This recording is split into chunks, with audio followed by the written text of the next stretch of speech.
Karen here, and in today's video, it's all about the Oh So Inspired collaboration. For the month of June, we have what is called the Rainbow Corners. And here is an image of our inspiration piece. And the artist is Sherry Moss, and she can be found on Instagram, and her handle is @SherryMoss. All that information will be in the description box below.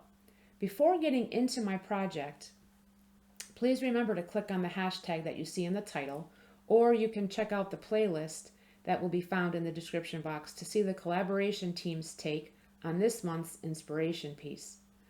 Also, up on screen, you will see the hashtag that you will use if you'd like to play along. Using this hashtag will let us see your project on social media. We hope that you'll play along.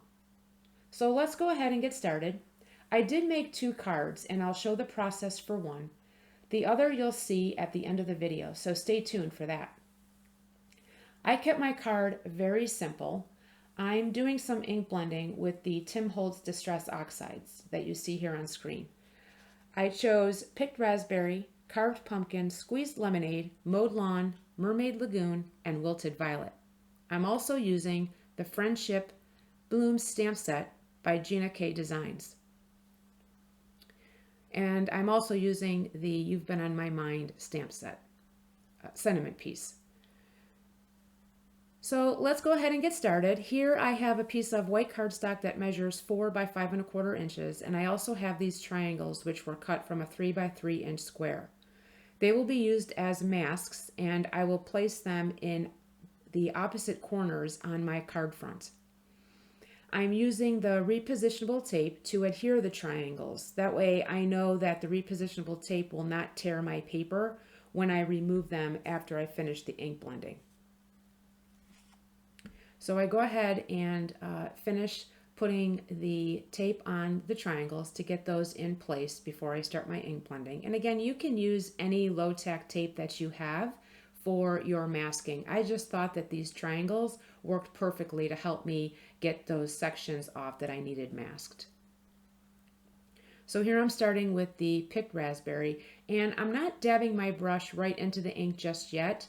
I want to see how much of the ink will come onto the cardstock that was left on the brush. And you can see here that I really don't need to add too much of the ink. And then I'm just moving into the next color, which is the carved pumpkin. And that was a little bit lighter, so I did feel the need to add a little bit more ink. And what you'll see me do is go back and forth between the brushes to make sure I get that nice even blend. And I continue with that process throughout the rest of the oxides that I'm using here. And I only dab when I feel I need more ink, and it seems like some of the lighter colors like the orange and the yellow, I did need to go back and re-ink the brush, which is totally fine, and along with the green. And again, I'm just moving in the circular motions, both clockwise and counterclockwise, to make sure I get that full ink blending in there. And then I finish up the ink blending with those last 2 colors, the Mermaid Lagoon, which is a really pretty vibrant blue, and then the purple is the wilted violet.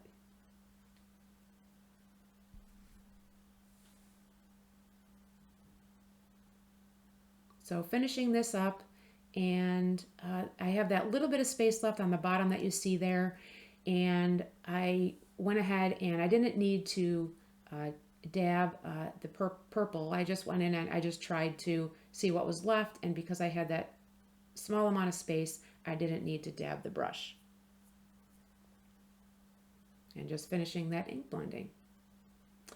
Now, for some reason, I cut out the part where I removed the triangle, so my apologies for that. But here you see what the ink blending looks like after I did remove the triangles. So now here I'm going to add my floral stamp, and I'm going to get that stamped onto the card front. And I will be using my VersaFine Clair Nocturne Black ink. I thought about doing some heat embossing by adding the clear embossing powder. I usually do that when I use my black pigment ink, especially with the VersaFine Clair. but I didn't do it this time, and I think it looks fine even without it. I think it just adds a nice crisp, clear image after it's stamped. Now I'm adding my sentiments up in the top left corner.